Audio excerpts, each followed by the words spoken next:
dan melenggok-lenggokkan suara azan. Saksikanlah kajian Islam ilmiah di Roja TV dan Radio Roja. Alhamdulillah, nahmaduhu wa nasta'inuhu wa nastaghfiruh.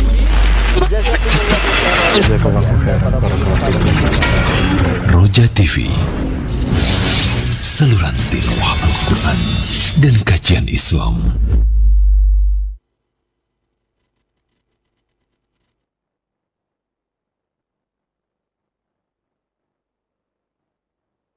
Assalamualaikum warahmatullahi wabarakatuh. Alhamdulillah, wassalatu wassalamu ala rasulillah wa ala alihi wa sahbihi wa mawala. Saudaraku seiman dan seakidah sahabat Roja dimanapun Anda berada, masih bersama dengan kami di saluran tilawah Al-Quran dan kajian Islam. Dan di kesempatan Senin pagi ini kembali kami hadirkan sebuah kajian ilmiah yang kami pancar luaskan langsung dari kota Kudus bersama Ustaz Dr. Musyafa Ad-Darini hafizahullahu ta'ala. Dan di kesempatan pagi hari ini kami akan hadirkan kembali pembahasan terkait dengan Sahih Fikih Sunnah.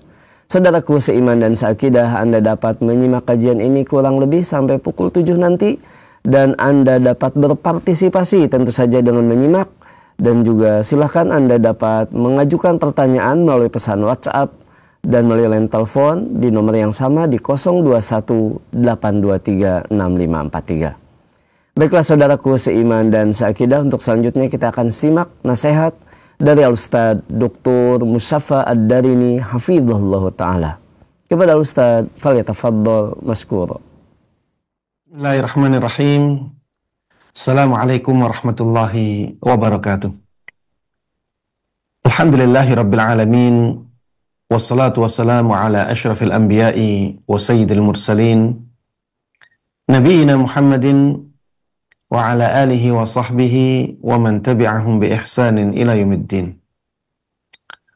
Allahumma inna nas'aluka bi asma'ikal husna wa sifatikal ula an tu'allimana ma yanfa'una wa an tanfa'ana bima 'allamtana wa an tazidana 'ilman wa 'amala wa an taj'ala hadzal 'amal khalisan liwajhikal karim wa an tusahhila lana umurana wa talabana fil ilmi wa an tusliha lana qulubana wa syu'unana kullaha wa alla takilana ila anfusina tarfata 'ain. Amin amin ya rabbil alamin, innaka waliyyu dzalika wal qadiru alaih. Para jamaah sekalian, kaum muslimin dan kaum muslimat, khususnya para pemirsa Roja TV dan para pendengar Radio Roja yang semoga dimuliakan dan dirahmati oleh Allah Subhanahu wa taala.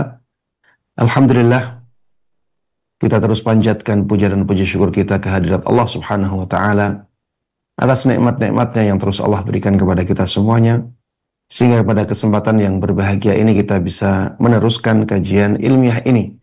Mudah-mudahan Allah Subhanahu wa taala memberikan kepada kita semuanya dari kajian ini ilmu yang bermanfaat dan berkah. Amin amin ya rabbal alamin. Tidak lupa salawat dan salam, keberkahan dan kenikmatan semoga selalu terlimpahkan dan tercurahkan kepada Nabi Agung Muhammad sallallahu alaihi wasallam. Begitu pula kepada seluruh keluarga beliau, seluruh sahabat beliau dan seluruh kaum muslimin yang mengikuti beliau dan para sahabatnya dengan baik hingga hari akhir nanti. Jamaah sekalian rahimani wa rahimakumullah. Pembahasan kita masih tentang masalah-masalah yang berkaitan dengan salat Id. Kita pada kajian yang sebelumnya telah membahas masalah waktu salat Id. Pada kesempatan kali ini kita akan membahas masalah-masalah yang lainnya. Yang pertama adalah tempat salat Id. Di manakah tempat salat Id yang paling afdal, yang paling dekat dengan sunnah Nabi Sallallahu Alaihi Wasallam? Jawabannya, tempat salat Id atau salat hari raya yang paling afdal adalah di tempat yang lapang,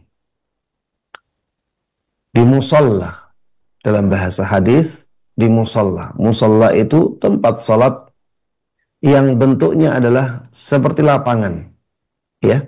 Jadi dia tempat terbuka yang luas. Tempat terbuka yang luas. Sehingga kaum muslimin bisa berkumpul dalam jumlah yang besar di tempat tersebut. Hal ini berdasarkan hadis dari sahabat Abu Sa'id Al-Khudri radhiyallahu anhu. Dia mengatakan, "Kana Rasulullah sallallahu alaihi wasallam yakhruju yaumal fitri wal adha ila al-musalla." Dahulu Rasulullah sallallahu alaihi wasallam di hari raya Idul Fitri dan di hari raya Idul Adha, beliau keluar ke musalla. Musalla di sini maksudnya adalah tempat salat yang berupa tanah lapang yang luas. Fa awwalu syai'in yabda'u bihi shalah. Dan amalan yang pertama kali beliau lakukan adalah salat. Maksudnya adalah salat Aid, ya. Salat Idul Fitri atau salat Idul Adha. Maksud dari kata-kata yang amalan yang pertama kali beliau lakukan adalah salat, maksudnya beliau tidak memerintahkan sahabatnya untuk azan misalnya. Beliau juga tidak memerintahkan para sahabatnya untuk iqamah.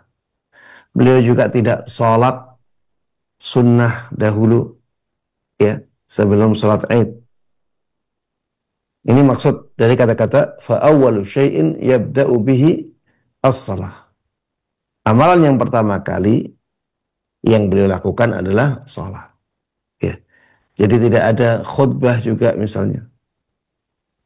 Tidak khutbah dulu baru salat, tidak. Tapi pertama kali yang beliau lakukan ketika sampai di tempat itu adalah salat Id, yaitu salat hari raya. Para jemaah sekalian rahimana rahimakumullah. Kenapa kita katakan salat Id itu afdalnya di tempat yang lapang, yang bisa mengumpulkan kaum muslimin dalam jumlah yang besar?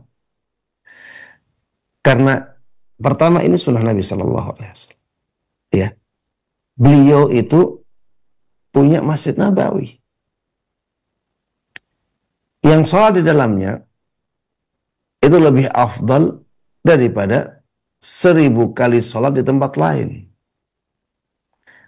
Tapi ternyata beliau keluar dari masjidnya untuk menuju ke tempat sholat itu, yang bentuknya adalah tempat yang lapang, yang luas dan terbuka.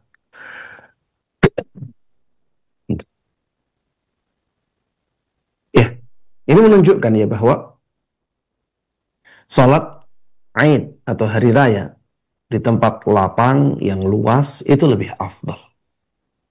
Karena kalau salat Aid atau salat hari raya di masjid itu lebih afdal, tentunya Rasulullah Shallallahu Alaihi Wasallam tidak meninggalkan Masjid Nabawi yang salat di dalamnya lebih afdal daripada 1000 kali salat di tempat yang lain. Ini alasan yang pertama. Alasan yang kedua, kalau tempatnya di masjid, maka ini akan menghalangi berkumpulnya manusia dalam jumlah yang besar. Kalau di tempat yang lapang, maka manusia bisa berkumpul dalam jumlah yang besar sekali. Berbeda ketika tempatnya di masjid. Alasan yang ketiga, ketika berkumpulnya di tempat yang lapang, yang terbuka, maka ini akan menampakkan syiar Islam yang sangat besar ini. Maksudnya, syiar ini menjadi lebih tampak ketika kaum muslimin itu sholatnya di tempat yang lapang, yang terbuka. Berbeda kalau misalnya sholatnya di dalam bangunan-bangunan masjid. Apalagi ketika jumlah kaum muslimin itu tidak terlalu banyak, ya. Jadi bangunannya sudah menutup keberadaan mereka ketika sholat Id. Berbeda kalau mereka keluar ke tempat yang lapang, yang terbuka. Maka ini akan menunjukkan jumlah kaum muslimin yang sangat besar. Iya, para jemaah sekalian rahimani wa rahimakumullah, bukan berarti kita mengharamkan sholat Id di masjid-masjid.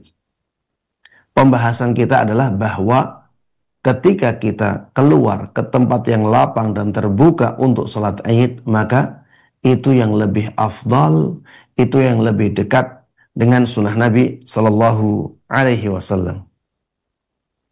Ada dua pengecualian di sini. Pengecualian yang pertama adalah di Masjidil Haram. Bagi penduduk Makkah yang dekat dengan Masjidil Haram, maka sholat di Masjidil Haram untuk sholat Id itu lebih afdal. Ya, sholat Id di Masjidil Haram lebih afdal. Ini pengecualian. Kenapa ini dikecualikan? Karena ijma' para ulama. Ya, karena ijma' para ulama, kesepakatan para ulama. Dari zaman dulu, ya, sampai zaman sekarang, sholat Id di Masjidil Haram itu, ya, atau sholat Id di Mekah itu dilakukannya di Masjidil Haram. Di sini disebutkan, sholatul Id di Makkah al-afdal as-salatu fil Masjidil Haram. Sholat Id di kota Makkah yang paling afdal adalah sholat di dalam Masjidil Haram. Fa innal a'immah lam yazalu yusalluna al-Id bi Makkah bil Masjidil Haram. Karena para imam mereka selalu sholat Idnya itu di Masjidil Haram saat mereka di Makkah. Wa huwa afdal minal khuruji ilal musalla. Dan yang demikian itu lebih afdal daripada keluar ke tempat yang lapang dan terbuka. Ini pengecualian yang pertama, ya. Jadi sholat Id atau sholat hari raya pada asalnya lebih afdal di tempat yang lapang dan terbuka, yang luas, ya. Kecuali yang pertama adalah sholat Id di kota Makkah. Sholat hari raya di kota Makkah itu lebih afdalnya di Masjidil Haram. Pengecualian yang kedua, ketika ada uzur, ketika ada halangan, ketika ada alasan yang diterima dan dibenarkan oleh syariat. Seperti misalnya ketika hujan. Jadi pas hari raya Idul Fitri atau hari raya Idul Adha, ternyata cuacanya hujan. Dan masjid lumayan besar. Kaum muslimin bisa sholat di masjid, di dalam bangunan. Maka karena ada hajah, ada tuntutan keadaan yang seperti ini, maka ya silahkan sholat di dalam masjid. Itu lebih afdal daripada memaksakan diri sholat di luar, dan itu akan memberatkan kaum muslimin. Apalagi nanti ada perempuan-perempuan, ya, kaum muslimah, yang mereka juga dianjurkan untuk sholat Id atau sholat hari raya. Ketika mereka basah kuyup, maka ini akan sangat memberatkan. Maka lebih baik sholat di dalam bangunan. Atau misalnya kalau sholat di luar, maka sangat membahayakan. Karena bisa jadi diserang oleh musuh misalnya. Lebih aman sholat di dalam bangunan. Ya, ketika ada keadaan-keadaan yang tidak biasa seperti ini, maka ya sholat di dalam masjid, di dalam bangunan lebih afdal untuk keadaan yang seperti itu. Para jemaah sekalian rahimana wa rahimakumullah, ini yang berkaitan dengan tempat sholat Id atau tempat sholat hari raya. Jadi pada asalnya lebih afdal sholat di lapangan ya, tempat yang luas ya, dan terbuka. Dikecualikan dua keadaan. Keadaan yang pertama ketika di kota Makkah, maka lebih afdal sholat di Masjidil Haram. Keadaan yang kedua ketika ada halangan atau alasan yang diterima atau dibenarkan oleh syariat, ya. Keadaan-keadaan khusus yang menjadikan kaum muslimin kalau sholat di tempat yang terbuka dan luas itu malah menjadi berat atau membahayakan.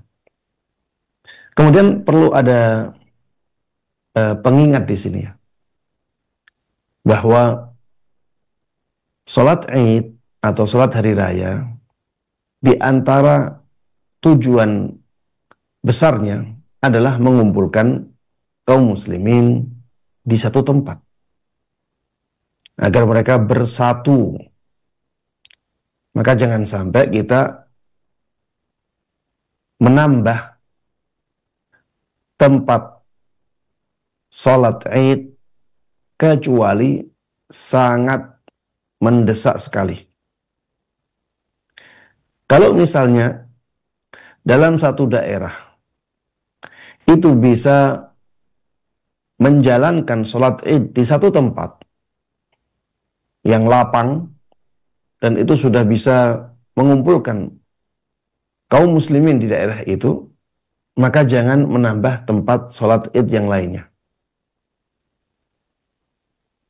Kalau bisa tempat sholat Id itu satu. Kalau tidak satu, ya sesedikit mungkin. Karena tujuannya adalah mengumpulkan kaum muslimin dalam jumlah yang besar. Coba bayangkan kalau misalnya jumlah kaum muslimin yang sholat Id atau sholat hari raya itu 2.000 orang. Hanya 2.000 orang. Di satu lapangan besar cukup. Tapi ternyata orang-orang di daerah itu membuat 10 tempat. Sehingga di setiap tempat hanya 200 orang, 200 orang, 200 orang, 200 orang. Maka yang seperti ini tidak baik. Dan ini bisa memecah belah kaum muslimin. Bahkan para jemaah sekalian rahimanallah, ada di sebagian tempat itu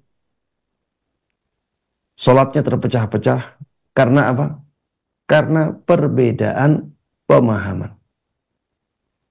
Sholatnya terpecah-pecah karena perbedaan apa? Pemahaman. Karena pemahamannya berbeda, dia cari tempat sholat yang lain. Akhirnya, sholat Id menjadi ajang untuk berpecah belah di tengah-tengah kaum muslimin. Dan yang lebih parah lagi para jemaah sekalian rahimanallah, sebagian kaum muslimin di zaman ini sengaja berbeda hari rayanya. Kalau orang-orang hari raya di tanggal tertentu, maka dia hari rayanya sehari sebelum itu agar terlihat. Ada yang milih 2 hari sebelum hari rayanya kaum muslimin agar muncul di berita. Ada yang memilih 3 hari sebelum hari rayanya kaum muslimin, sehingga kaum muslimin terlihat seperti terpecah belah. Ya, tentunya ini sesuatu yang sangat menyedihkan. Harusnya momen hari raya adalah momen persatuan. Momen momen hari raya harusnya dijadikan sebagai momen menyatukan kaum muslimin. Baik. Yang berikutnya tentang masalah sunnah-sunnah keluar untuk berangkat ke musola. Apa sunnah untuk keluar berangkat ke musola? Yang pertama, sunnahnya adalah mandi. Jadi sebelum kita berangkat ke tempat sholat Id, kita disunahkan untuk mandi. Yang dimaksud dengan mandi di sini adalah mandi besar, ya. Mandi besar, bukan hanya mandi kemudian ada sebagian dari tubuh kita yang tidak terkena air. Walaupun dengan seperti itu, walaupun dia sudah memakai wewangian, ya. Jadi mandi di sini itu harus sesuai dengan tata cara mandi besar. Walaupun tidak memakai sabun misalnya. Dia tidak punya sabun, tidak punya sampo. Dia hanya punya air yang dia bisa gunakan untuk membasahi seluruh tubuh. Itu yang diwajibkan. Afwan, ya. Itu yang diwajibkan di sini, maksudnya itu yang diwajibkan untuk menjadikan amalannya amalan mandi. Kalau mandinya ini sunnah, ya. Tapi mandi sunnah ini tidak akan terwujud kecuali dengan membasahi seluruh bagian tubuh dia. Jadi kalau misalnya dia pakai sabun, kemudian dia mandi, kepalanya nggak dibasahi, maka ini tidak sesuai dengan tuntunan mandi atau tuntunan ibadah mandi dalam Islam. Walaupun orang yang kedua ini lebih wangi hasilnya daripada orang yang pertama. Walaupun orang yang kedua ini, kalau dilihat dari badannya, dia lebih bersih. Karena dia pakai sabun. Yang pertama enggak. Tapi yang pertama itu yang sah ibadah mandinya. Yang kedua, ibadah mandinya tidak sah. Maka yang dimaksud dengan mandi di sini adalah dengan cara membasahi semua bagian tubuh. Sesuai dengan tata cara ibadah mandi junub atau ibadah mandi besar. Apa dalil yang menunjukkan bahwa ketika seseorang akan berangkat ke tempat sholat Id, itu disunahkan untuk mandi? Dalilnya adalah perbuatan sahabat Ibnu Umar radhiyallahu anhuma. Disebutkan dari Nafi', dari Ibnu Umar radhiyallahu anhuma, kana yaghtasilu yaumal fitri qabla an yaghduwa ila al-musalla. Dahulu sahabat Ibnu Umar itu biasa mandi di hari raya Idul Fitri sebelum dia pergi ke tempat sholat Id. Ini menunjukkan ada sunnah mandi sebelum kita berangkat sholat Id. Dalil yang kedua dari sahabat Ali ibn Abi Thalib radhiyallahu anhu, beliau pernah ditanya tentang mandi, tentang ibadah mandi. Maka beliau menjawab, yaumal jum'ah wa yauma arafah wa yauman nahr wa yaumal fitr. Mandi itu ya di hari Jumat, di hari Arafah, di hari sembelihan, maksudnya hari raya Idul Adha, dan hari berbuka Idul Fitri, hari raya Idul Fitri. Ini menunjukkan ya bahwa ketika kita akan ke tempat sholat Id, kita dianjurkan untuk mandi besar dulu. Tapi yang berikutnya, sunnah yang kedua, berhias dan menggunakan pakaian yang paling bagus. Menggunakan pakaian yang paling bagus. Ini tentunya bagi laki-laki ya. Bagi laki-laki disunahkan untuk menggunakan pakaian yang paling bagus, sehingga ada nuansa yang berbeda di momen hari raya kaum muslimin. Adapun bagi jamaah wanita, maka tetap mereka disunnahkan atau bahkan diwajibkan untuk menutup dirinya dengan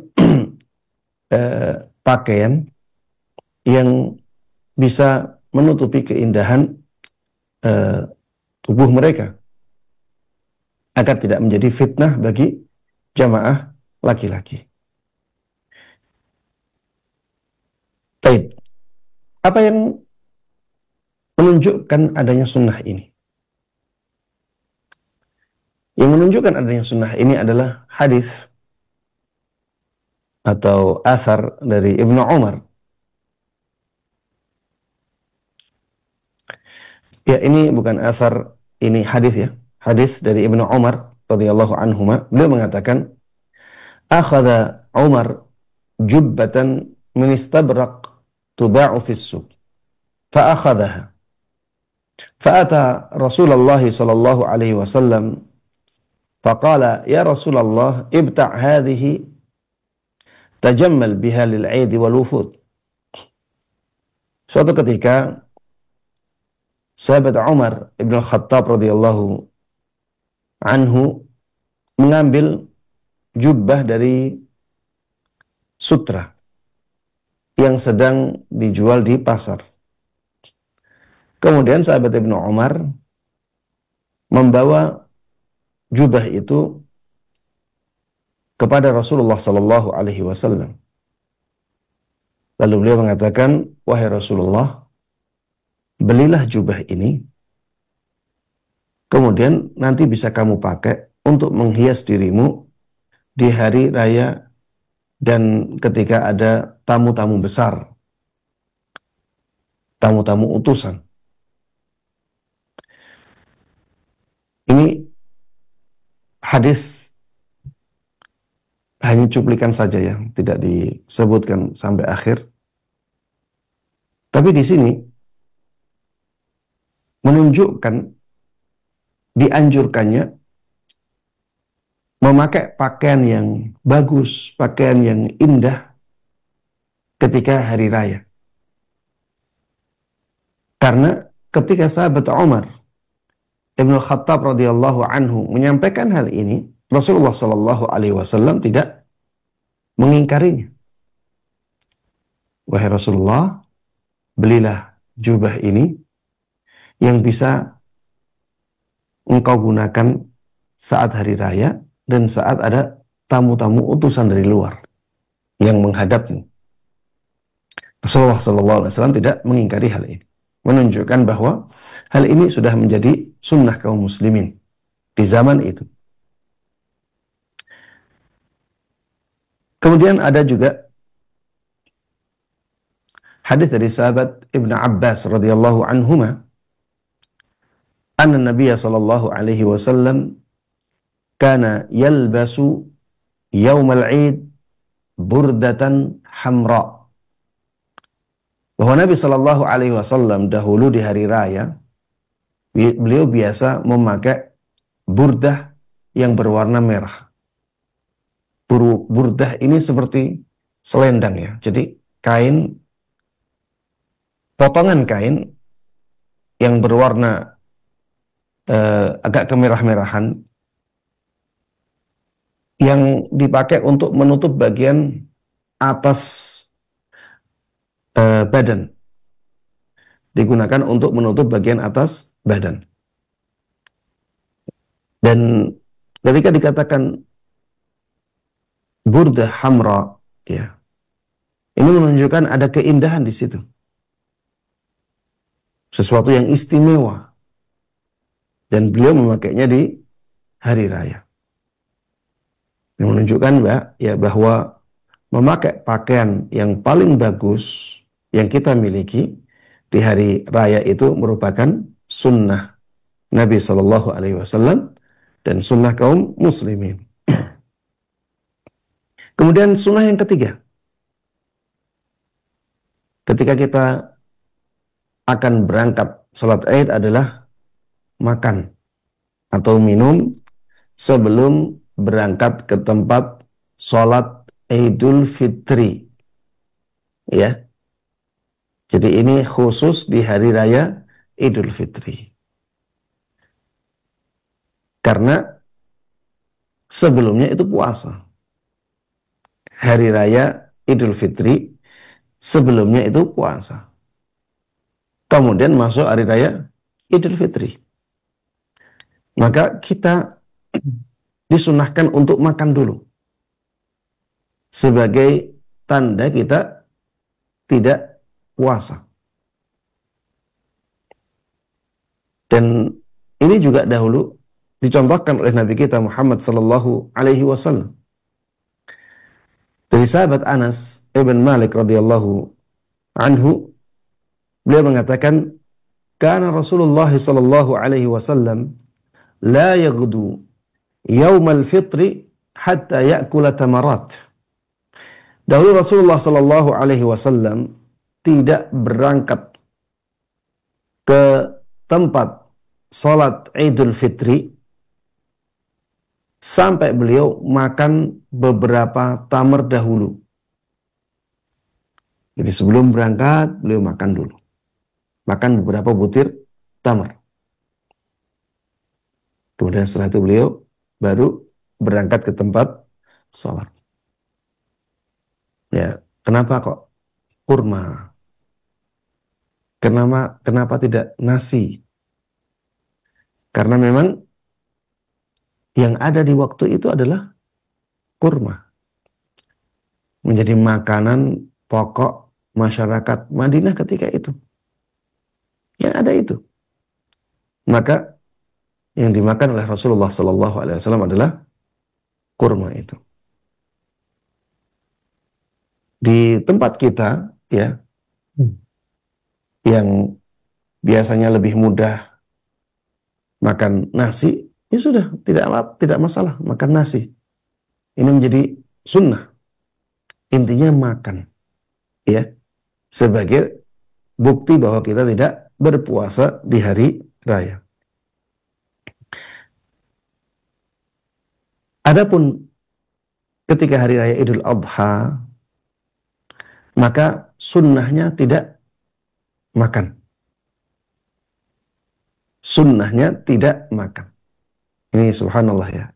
Yang hari raya Idul Fitri itu sunnah fi'liyah.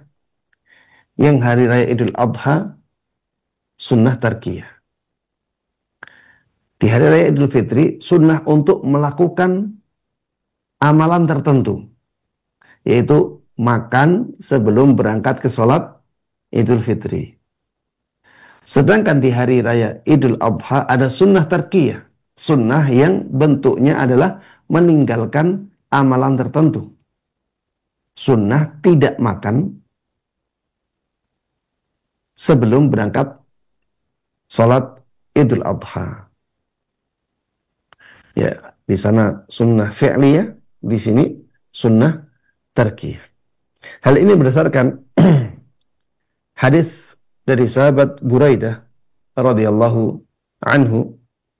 Beliau mengatakan, kana Nabi sallallahu alaihi wasallam la yakhruju yaumal fitri hatta yut'im.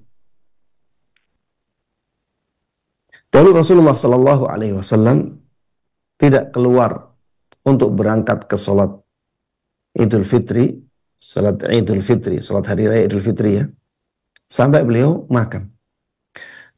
Wa yauman nahri la ya'kul hatta yarji' fayakula min nasikatihi. Sedangkan di hari raya Idul Adha, hari raya penyembelihan, beliau tidak makan sampai beliau pulang ke rumahnya. Sehingga beliau makan dari sembelihannya. Jadi kalau Idul Fitri, sunnahnya makan dulu, kemudian baru berangkat sholat Id. Adapun ketika Idul Adha, sunnahnya tidak makan dulu. Sampai pulang ke rumah, nanti makan hasil sembelihan. Para jemaah sekalian rahimanallah, yang berikutnya, sunnah yang keempat adalah memperbanyak membaca takbir. Memperbanyak membaca takbir. Kalau bahasa kita sekarang, takbiran. Ya. Ini berdasarkan firman Allah Subhanahu wa taala di surat Al-Baqarah ayat 185, "Walitukmilul 'iddata walitukabbirullaha 'ala ma hadakum wa la'allakum tashkurun." Walitukmilul 'iddah. Hendaklah kalian menyempurnakan bilangan bulan. Kalau dalam konteks ayat ini adalah bulan Ramadan. Hendaklah kalian menyempurnakan bilangan bulan Ramadan. Puasalah di bulan Ramadan sampai bulan Ramadan selesai. Walitukabbirullaha 'ala ma hadakum. Dan hendaklah kalian bertakbir. Hendaklah kalian bertakbir sebagaimana Allah Subhanahu wa taala memberikan hidayahnya kepada kalian, memberikan tuntunannya kepada kalian. Walitukabbirullaha 'ala ma hadakum. Hendaklah kalian bertakbir karena hidayah yang Allah berikan kepada kalian. Ya. Kalian mendapatkan hidayah. Maka bertakbirlah untuk Allah Subhanahu wa taala. Wa la'allakum tashkurun, dan agar kalian bersyukur. Di sini ya disebutkan takbirnya itu setelah sempurnanya bulan Ramadan. Setelah sempurnanya bulan Ramadan. Jadi kapan itu? Wallahu ta'ala alam, ya. Mulainya takbiran itu di hari raya Idul Fitri, itu setelah masuknya bulan Syawal. Dengan terbenamnya matahari di akhir bulan Ramadan. Dengan terbenamnya matahari di akhir bulan Ramadan. Ketika itulah masuk bulan Syawal. Maka malamnya kita disunnahkan untuk memperbanyak membaca takbir. Lebih lagi ketika kita keluar ke tempat sholat. Itu lebih afdal lagi. Lebih ditekankan lagi. Tapi ternyata yang diamalkan oleh kaum muslimin itu malah sebaliknya. Jadi di malam hari, Masya Allah ya, suara takbiran bergemuruh di mana-mana. Ketika berangkat ke tempat salat, hening. Tidak ada suara takbirah. Saya tidak katakan ini dosa ya. Karena takbiran di malam hari itu juga sudah disunnahkan. Tapi harusnya ketika kita berangkat ke tempat sholat, takbiran kita harusnya lebih terasa, lebih hidup. Karena yang disebutkan di dalam hadits-hadits Nabi Shallallahu Alaihi Wasallam justru waktu itu, waktu keluar ke tempat sholat Id.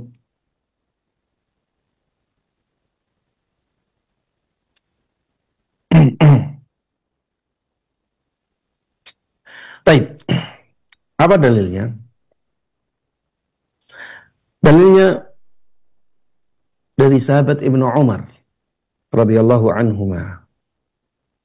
Dikatakan anna Rasulullah sallallahu alaihi wasallam kana yakhruju fil 'idaini ma'al Fadl ibn Abbas wa Abdullah wal Abbas wa Ali wa Ja'far wal Hasan wal Husain wa Usamah ibn Zaid wa Zaid ibn Harithah wa Ayman ibn Ummi Ayman radhiyallahu anhum rafi'an sautahu bit tahlil wat takbir. Bahwa Rasulullah sallallahu alaihi wasallam dahulu di kedua hari raya, di hari raya Idul Fitri dan hari raya Idul Adha, itu biasa keluar bersama beberapa keluarga beliau dan sahabat beliau. Bersama Fadl ibn Abbas, Abdullah ibn Abbas, Al-Abbas paman beliau, Ali, ada Ja'far, ada Hasan, ada Husain, ada Usamah ibn Zaid, ada Zaid ibn Harithah, ada Ummu Ayman. Ya, di sini ada 10 orang ya disebutkan. Rafi'an sautah bit tahlil wat takbir. Beliau ketika keluar itu beliau mengangkat suaranya dengan takbir dan tahlil. Jadi beliau takbiran dengan suara beliau ketika keluar ke tempat sholat Id. Makanya para ulama itu mengatakan, ya banyak dari mereka yang mengatakan mulainya takbiran itu ketika seseorang keluar untuk sholat Id. Adapun malamnya tidak. Sampai ada yang demikian ya. Karena adanya athar-athar atau hadis-hadis yang seperti ini. Namun karena petunjuk ayat mengatakan bahwa takbiran itu setelah sempurnanya bulan Ramadan, maka kita katakan mulai disunnahkannya takbiran itu ketika bulan Syawal masuk. Kapan pergantian hari di kalender Hijriah? Pergantian hari di kalender Hijriah adalah dengan terbenamnya matahari. Ya, bukan dengan jam 00, ya. Bukan saat jam 00. Jadi pergantian hari di kalender Islam, yaitu kalender Hijriah, itu dengan terbenamnya matahari. Bukan dengan pukul 00 atau dengan sampainya waktu di jam 00. Ini yang masih banyak tidak disadari oleh kaum muslimin. Jadi ada perbedaan antara kalender Hijriah dengan kalender Masehi pada pergantian harinya. Banyak yang mengira bahwa pergantian hari di kalender Hijriah itu ketika jam menunjukkan pukul 00 sebagaimana di kalender Masehi. Padahal yang benar tidak demikian. Yang benar kalender Hijriah itu pergantian harinya dimulai dengan terbenamnya matahari. Baik, para jemaah sekalian rahimana wa rahimakumullah. Intinya waktu awal takbiran itu dimulai dari terbenamnya matahari di hari terakhir bulan Ramadan dengan masuknya bulan Syawal. Lebih ditekankan lagi takbiran itu saat kita berangkat sholat ke tempat sholat atau musolla. Baik, yang berikutnya bagaimana redaksi takbir? Bagaimanakah redaksi takbir? Redaksi takbir ada yang pertama ya takbirnya 2 kali. Ada yang takbirnya 3 kali. Dua-duanya sahih, tidak ada masalah. Tapi kalau kita kepingin redaksi yang paling sahih, ya, maka takbirnya 2 kali. Jadi di 2 tempat 2 kali, ya. Allahu Akbar, Allahu Akbar. Ini 2 kali ya. La ilaha illallah. Ini tahlil, jadi takbir tahlil. Allahu Akbar, Allahu Akbar. 2 kali. Walillahil hamd. Jadi di 2 tempat 2 kali semua. Ini redaksi takbiran yang paling sahih sanadnya. Allahu Akbar, Allahu Akbar. La ilaha illallah. Allahu Akbar, Allahu Akbar. Walillahil hamd. Redaksi yang kedua, takbir pertamanya 3 kali. Takbir yang keduanya 2 kali. Ini juga ya riwayatnya sahih, bisa diamalkan. Ya, jadi bunyi takbirnya Allahu Akbar, Allahu Akbar, Allahu Akbar. La ilaha illallah, wallahu akbar, Allahu akbar, walillahil hamd. Ya, ini yang kedua. Ya, dan dua-duanya sahih, namun redaksi yang pertama riwayatnya lebih sahih. Wallahu taala alam. Ada juga ya takbir dari sahabat Ibnu Abbas. Kalau yang tadi takbir dari Rasulullah sallallahu alaihi wasallam. Kalau yang kedua ini takbir dari sahabat Ibnu Abbas. Boleh juga ya. Ini lebih ini beda ya. Tapi perbedaannya tidak banyak. Tetap ada takbir, kemudian ada pujian kepada Allah Subhanahu wa taala, tapi tidak ada tahlilnya di sini. Jadi Ibnu Abbas dahulu biasa bertakbir dengan takbir ini. Allahu Akbar, Allahu Akbar, Allahu Akbar. Walillahil hamd. Allahu Akbar wa ajal. Allahu Akbar ala ma hadana. Ini dari sahabat Ibn Abbas radhiyallahu anhuma. Ada juga takbir dari Salman, ya, sahabat Salman radhiyallahu anhu. Dulu beliau pernah mengatakan, kabbiru Allahu Akbar, Allahu Akbar, Allahu Akbar kabira. Bertakbirlah kalian dengan takbir ini. Allahu Akbar, Allahu Akbar, Allahu Akbar kabira. Baik. Para jemaah sekalian rahimana wa rahimakumullah. Ada pembahasan tentang apakah takbir itu boleh dikumandangkan secara bersama-sama. Mohon dibatasi di sini ya. Ini pembahasan tentang takbir di hari raya. Takbiran itu bolehkah kita baca secara bersama-sama? Ini masalah yang diperselisihkan oleh para ulama. Ya. Banyak ulama mengatakan tidak boleh. Tapi juga banyak ulama yang mengatakan boleh. Dan pembahasan ini jangan dibawa kepada pembahasan zikir jama'i secara umum. Zikir jama'i itu maksudnya berzikir secara bersama-sama di masalah yang lainnya.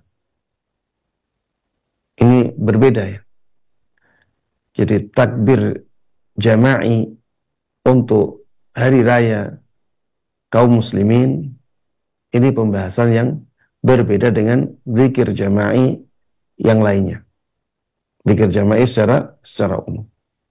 Untuk takbir di hari raya, ini ada athar yang menunjukkan bolehnya hal tersebut. Walaupun ya ini bukan masalah yang disepakati oleh para ulama.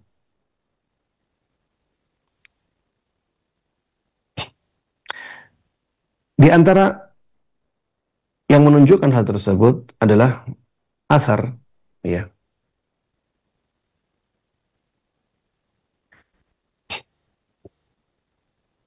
Athar dari sahabat Ibnu Umar, athar dari sahabat Abu Hurairah radhiyallahu anhuma. Ibnu Umar, beliau pernah masuk ke pasar, ya. Sahabat Abu Hurairah juga masuk ke pasar. Kemudian mengajak orang-orang untuk bertakbir. Kemudian mereka mengikuti takbirnya sahabat Abu Hurairah dan sahabat Ibn Abbas radhiyallahu Ibnu Umar radhiyallahu anhum ajma'in. Ini bisa diambil kesimpulan bahwa yang seperti itu tidak ada masalah. Dan tentunya akan terjadi dzikir atau takbir jama'i di situ. Kemungkinan besar akan terjadi takbir jama'i. Dan tidak ada pengingkaran dari sahabat yang lainnya dalam hal ini. Kemudian disebutkan juga oleh Imam Bukhari bisighatil jazm. Bisighatil jazm itu maksudnya dengan redaksi kepastian, bukan dikatakan atau sigah tad'if, ya. Tapi ini Imam Bukhari benar-benar menyandarkan hal ini kepada seorang sahabat. Beliau mengatakan, ini Imam Bukhari, wa kana Ibnu Umar yukabbiru bimina tilkal ayyam wa khalfa as-salawat wa ala firashihi wa fi fustatihi wa majlisi wa mamshah tilkal ayyam jami'an. Ya. Jadi dahulu sahabat Ibnu Umar bertakbir di Mina di hari-hari itu. Ini hari raya Idul Adha, ya. Di hari-hari itu maksudnya di hari raya Idul Adha. Wa khalfas salawat. Setelah beliau melakukan salat wajib. Wa ala firashihi. Ketika beliau di atas ranjangnya ingin tidur. Wa fi fustatihi wa majlisihi. Di majlisnya. Wa mamsyah. Ketika beliau sedang berjalan. Tilkal ayyam jami'an. Di hari-hari itu semuanya.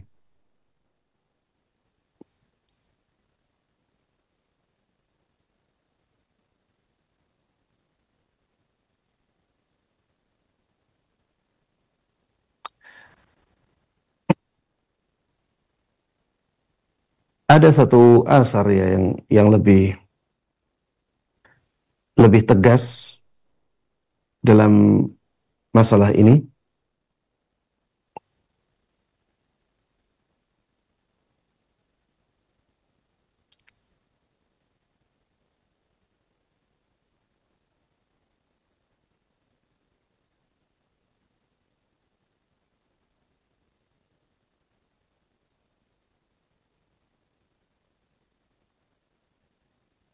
Ya, dari sahabat Ibnu Umar radhiyallahu anhuma. Ini juga disebutkan oleh Imam Bukhari bisighatil jazm, dengan redaksi yang kuat, ya, redaksi penegasan. Jadi bukan bisighah atau redaksi yang lemah, tidak, ya. Ini benar-benar disandarkan kepada sahabat Ibnu Umar. An Ibnu Umar annahu kana yukabbir fi qubbatihi bimina. Jadi sahabat Ibnu Umar, beliau dahulu biasa bertakbir di kubbahnya di Mina, di tendanya di Mina. Fayasma'uhu ahlul masjid fayukabbirun. Maka orang-orang yang ada di masjid mendengar takbirnya sahabat Ibnu Umar. Akhirnya mereka pun bertakbir. Wa yukabbiru ahlus suq. Dan ketika jamaah yang di masjid itu bertakbir semuanya, akhirnya lebih keras lagi suaranya. Sampai keluar ke pasar-pasar. Akhirnya orang yang di pasar pun ikut bertakbir. Hatta tartajamina takbirah. Sampai akhirnya Mina itu bergemuruh dengan suara takbir. Kata-kata hatta tartajamina takbirah, sampai Mina itu berguncang atau bergemuruh dengan takbir, ini menunjukkan suara mereka itu menyatu. Memang ada sebagian ulama yang mengatakan itu bukan disengaja. Itu bukan disengaja, tapi ada orang bertakbir, akhirnya bergemuruh dengan suara takbir. Cuma kata-kata bergemuruh dengan takbir ini, kemungkinan besar takbirnya adalah satu suara. Kemungkinan besar takbirnya itu satu suara. Kalau takbirnya tidak satu suara, itu tidak bisa mengguncang Mina. Karena bergetarnya Mina dengan takbir ini, ya kemungkinan besar suaranya satu. Wa kunnan nisa yukabbirna khalfa Aban ibn Uthman. Dan dahulu jamaah perempuan itu mereka bertakbir di belakang Aban ibn Uthman. Wa Umar ibn Abdul Aziz layali at-tashrik ma'ar rijali fil masjid. Ya, mereka bertakbir di malam-malam hari tasyrik bersama jamaah laki-laki di masjid. Iya, ini secara sekilas ya menunjukkan bahwa ada takbir jama'i untuk hari raya. Sehingga kalau misalnya ada perbedaan pendapat, ya, yang satu bertakbir secara jama'i, secara bersama-sama, yang satu tidak, maka ini perbedaan yang harus kita toleransi. Ya, jangan sampai perbedaan pendapat seperti ini menjadikan kita berpecah, ya, menjadikan kita saling membenci. Ada keterangan-keterangan yang mengarah ke sana. Tapi juga jangan diluaskan masalah ini, kemudian akhirnya berzikir secara bersama-sama di semua keadaan, itu boleh-boleh saja karena ada keterangan-keterangan seperti ini. Kenapa demikian? Kenapa harus kita bedakan antara takbir jama'i dengan zikir jama'i yang lain? Yang pertama adalah karena memang seperti itulah praktek para sahabat. Jadi dalam takbir jama'i di hari raya ada sahabat yang melakukannya. Sedangkan di zikir jama'i yang lain tidak ada sahabat yang melakukan. Makanya harus kita bedakan. Kemudian yang kedua, ya, para ulama ahlus sunnah memang melarang zikir jama'i. Kalau kita melihat perkataan-perkataan para ulama ahlus sunnah, ya, mereka melarang zikir jama'i selain, ya, takbir jama'i di hari raya. Ya, mereka, ya, berdalil dengan tidak adanya contoh dari Nabi kita Muhammad sallallahu alaihi wasallam dalam masalah zikir jama'i. Ya. Baik, para jemaah sekalian rahimani wa rahimakumullah, ini yang bisa kita bahas dalam kesempatan kali ini. Mudah-mudahan bermanfaat dan Allah berkahi. Amin amin ya rabbal alamin. Wa sallallahu wa sallama wa baraka ala nabiyyina Muhammad wa ala alihi wa sahbihi wa man tabi'ahum bi ihsanin ila yaumiddin. Walhamdulillahi rabbil alamin. Jazakallahu khairan, kami sampaikan kepada Ustaz Dr. Musyafa Ad-Darini hafizahullah ta'ala yang telah membimbing kita di kajian edisi pagi hari ini langsung dari kota Kudus. Dan untuk berikutnya kita akan masuki sesi tanya jawab. Kita akan angkat pertanyaan melalui line telepon maupun pesan WhatsApp di 0218236543. Baik, kita angkat pertanyaan pertama melalui line telepon terlebih dahulu, kami persilahkan. Assalamualaikum warahmatullahi wabarakatuh. Waalaikumsalam warahmatullahi wabarakatuh. Dengan siapa di mana? Dengan Kadan dari Cianjur. Baik, silahkan pertanyaannya. Ya Ustaz, pertanyaan saya Ustaz, tolong dicontohkan kembali takbir yang diriwayatkan oleh Ibnu Abbas, Ustaz?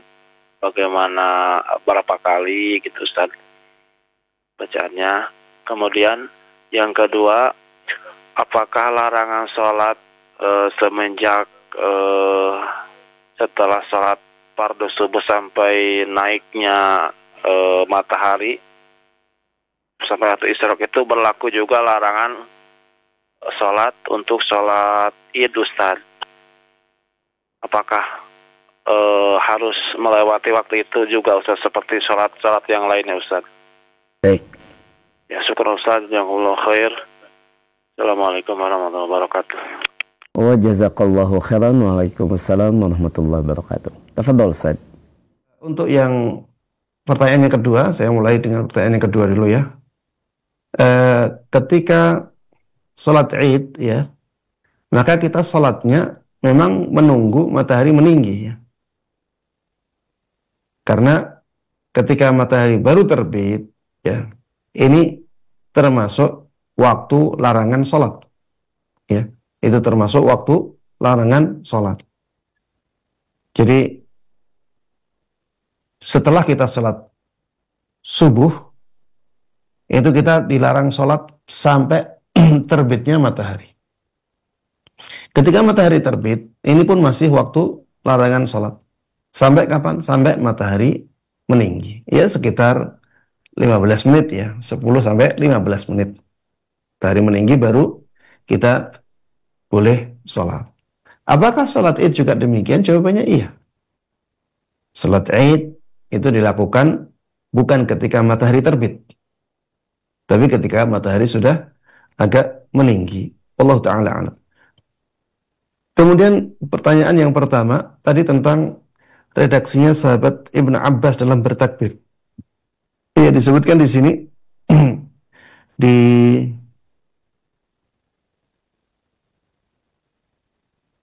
Sunan Al-Baihaqi disebutkan wa kana Ibnu Abbas yaqul. Dulu sahabat Ibnu Abbas membaca takbirnya Allahu Akbar, Allahu Akbar. Takbirnya yang pertama 2 kali, 3 kali di sini. Allahu Akbar, Allahu Akbar, Allahu Akbar. Walillahil hamd, Allahu Akbar wa ajal, Allahu Akbar ala ma hadana. Ya, ini redaksi takbirnya sahabat Ibnu Abbas. Bisa kita baca dengan cara seperti ini. Allahu Akbar, Allahu Akbar, Allahu Akbar walillahil hamd, Allahu Akbar wa ajal, Allahu Akbar ala ma hadana. Ya, ini takbir dari sahabat Ibnu Abbas radhiyallahu anhuma sebagaimana diriwayatkan oleh Imam Al-Baihaqi dalam sunannya. Wallahu ta'ala a'lam. Jazakallahu khairan, Ustaz, atas penjelasannya. Berikutnya kita bacakan pertanyaan melalui pesan WhatsApp dari Bapak Ian di Bogor. Pertanyaannya, Ustaz, bagaimana tradisi sungkeman anak ke orang tua setelah sholat id, Ustaz, yang dilakukan di rumah, di mana anak duduk di lantai atau di bawah dan orang tua di kursi atau di atas. Anak sambil menunduk dan meminta maaf kalau ada kesalahan dan biasanya disertai dengan isak tangis karena mengingat kesalahan tersebut. Apakah tradisi tersebut dibolehkan, Ustaz? Mohon nasihatnya. Terima kasih. Tafadhol, Ustaz. Jemaah sekalian rahimana wa rahimakumullah.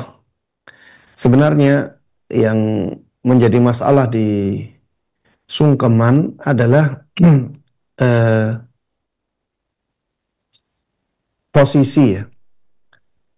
Posisi seperti ruku', kadang malah sampai sujud. Ini yang harusnya kita hindari. Kalau salaman, Anda melihat yang seperti itu tidak ada masalah ya. Minta maaf kepada orang tua ya. Di hari raya Idul Fitri yang memang itu adalah momen waktu yang biasanya keluarga bisa berkumpul ya. kemudian bersalaman kepada orang tua, menyampaikan permintaan maaf apabila ada kesalahan. Nah, melihat ini tidak ada masalah ya. Dulu juga di zaman sahabat ya, ketika mereka bertemu, mereka juga bersalaman, kemudian mengucapkan ucapan selamat ya, taqabbalallahu minna wa minkum.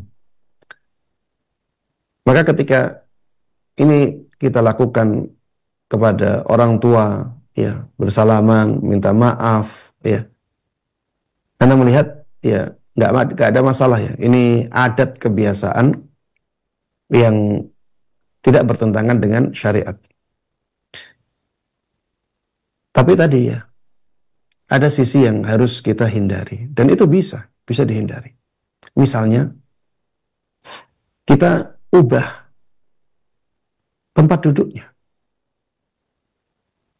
Jadi yang asalnya tempat duduknya itu di kursi yang tinggi misalnya, di kursi, kita ubah. Misalnya, tempat duduknya lesehan. Sehingga tidak ada posisi rukuk. Atau misalnya ada yang sujud setelah itu. Ini dihilangkan ya. Taib ini yang pertama, bisa kita atur seperti itu. Jadi orang tua duduk di tempat yang rendah, ya lesehan. Jadi sejajar semuanya, kemudian salaman dengan orang tua, dengan dicium tangannya. Ini boleh, nggak ada masalah. Atau misalnya orang tua berdiri, nanti anak-anaknya salaman dalam keadaan berdiri. Ini juga tidak ada masalah. Atau kalau misalnya Ustaz nggak bisa, orang tua ini susah kalau suruh duduk lesehan, berat, harus di atas kursi. Maka jawabannya ya sudah, duduk di atas kursi, kemudian anaknya saliman dengan cara yang biasa, tidak usah misalnya merendahkan di hadapan orang tua dalam posisi seperti orang yang mengagungkan sesuatu ya. Jadi jalan saling seperti itu tidak ada masalah. Jadi yang kita permasalahkan itu posisinya atau gerakannya. Kalau secara garis besar sungkeman itu masih bisa diakomodir oleh Islam karena itu adat kebiasaan yang baik. Hanya caranya saja, ya jangan sampai ada misalnya posisi rukuk yang disengaja, posisi sujud, ya ini harus kita hilangkan. Kalau bisa dihilangkan, ya maka sungkeman menjadi dibolehkan. Ya, jadi masalahnya bukan adat kebiasaan sungkemannya yaitu minta maaf kepada orang tua di hari raya, bukan itu. Tapi masalahnya harus ada menunduk-nunduk ya. Seperti orang rukuk yang itu memang disengaja, maka ini tidak dibolehkan. Maka saya sarankan tadi ya, kalau misalnya bisa dijadikan posisinya itu lesehan ya. Kalau ada tempat duduknya jangan terlalu tinggi sehingga nanti tidak ada posisi seperti rukuk ya. Kalau misalnya bisa berdiri. Semuanya berdiri, kemudian yang satu persatu salaman dalam keadaan berdiri, itu juga gak ada masalah karena tidak ada posisi rukuk di situ. Kemudian kalau misalnya terpaksa harus duduk, ya maka orang-orang ya digilir ya untuk salaman dengan menghindarkan diri dari posisi ruku, ya. Walaupun mungkin ada celah membolehkannya, ya, seperti misalnya alasan bahwa itu rukuknya bukan disengaja, Ustaz. Kita nggak sengaja rukuk, tapi karena posisi orang tua itu lebih pendek dari kita, karena kita posisinya berdiri, orang tua duduk, maka kita salimannya pun harus duduk. Ya, kalau niatnya seperti itu, bukan niat rukuk, ya, tapi niatnya adalah karena menyesuaikan posisi orang tua, maka tidak ada masalah, ya. Yang menjadi masalah adalah ketika dia bermaksud untuk rukuk sebagai penghormatan kepada orang tua. Ini yang tidak dibolehkan. Ya, tapi kalau karena rukuknya itu karena posisi orang tua yang lebih rendah, ya, dia tidak ada niat untuk rukuk sebagai penghormatan kepada orang tua, maka tidak ada masalah, ya. Demikian wallahu taala alam, dan ini menjadi akhir dari pembahasan kita pada kesempatan kali ini. Mudah-mudahan bermanfaat dan Allah berkahi. Amin amin ya rabbal alamin.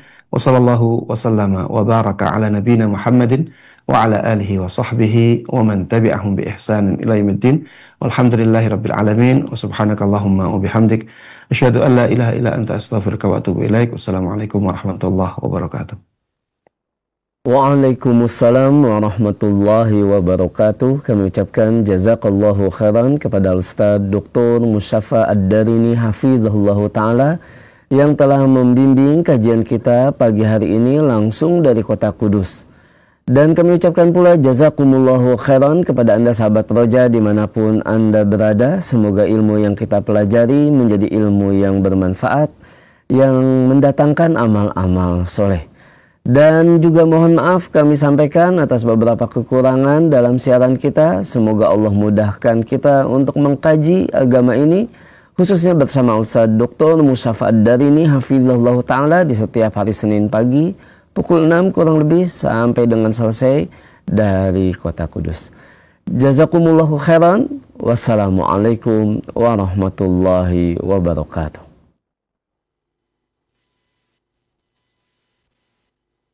Simak Radio Roja Bogor 100.1 FM, Radio Roja Majalengka 93.1 FM, Radio Roja Palu 101,8 FM, dan Radio Roja Bandung 104.3 FM.